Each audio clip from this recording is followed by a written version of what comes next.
Sizga ming bora shukr. Iloyim, oyog'ingiz bilan keldingiz. Xursandmiz. Xalq qatoridan. Va meni duo qilganlar va moddiy yordam berganlarga rahmat. Alloh sizlardan rozi bo'lsin.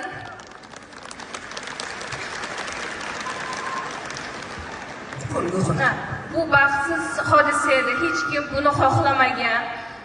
Shu sahnaga Ozoda opamni yuzini yorug' qilishga chiqdim va rahmat aytaman sizga ming bora. Sizni yaxshi ko'raman va sizlarni yaxshi ko'raman.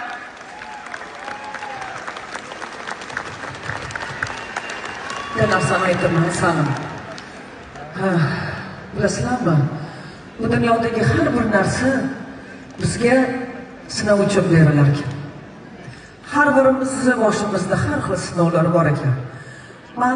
Mana shu bo'lgan narsada, hayotimda bo'lgan narsada, Sabrina jonim, men sendan shu narsani kutgan edim. Ki hech kim bir yomonlik bilan qolmasin, asalim. O'sha qizni ham kechirgin, aylanib ketaysan. Ana shu sevinchda ham kechirgin, jonim. Mana qara, oyog'ing bilan kelding. Seni xalq shunchalik qo'lladi. Shunchalik o'zini qizidek qo'lladi. Aylanib ketaysan. Mana uzr so'rab kelding, men bunga xursandman. Mayli, inson bilasizmi, ba'zi inson o'zini fikrini tushuntirib bera olmaydi. Ommani ichida yurmagan odam fikrini ayta olmaydi, fikrini to'g'ri tushuntirib bera olmaydi, o'zini qanaqa tutishni bilmaydi. Shunaqa holatda qaysidir ma'noda noto'g'ri fikrlarga borishi mumkin. Men o'ylaymanki, aylanib ketay, Sabrina jonim. Mana shu qizni ham kechir, aylanib ketay. Kechirgin, xo'pmi? Kechirdim. Sevinch kechirdisan. Roza kunida o'sha asabiylik kechirgan. Assalom.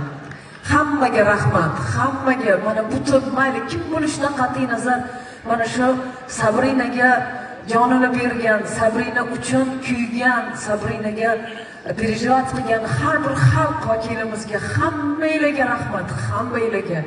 To'g'ri, rahmatini aytdi. Bundan keyin ham minnatdor. Endi bir duo qilinglar, mayli nimaki o'tgan bo'lsa, noto'g'ri gapirgandir, kimlardir foydalangandir. Lekin hammaga rahmat deyman. Mana Sabrinani nomini hozir ko'ribman, shok bo'ldim. To'g'risi kutmagan edim. Ko'rib shok bo'ldim.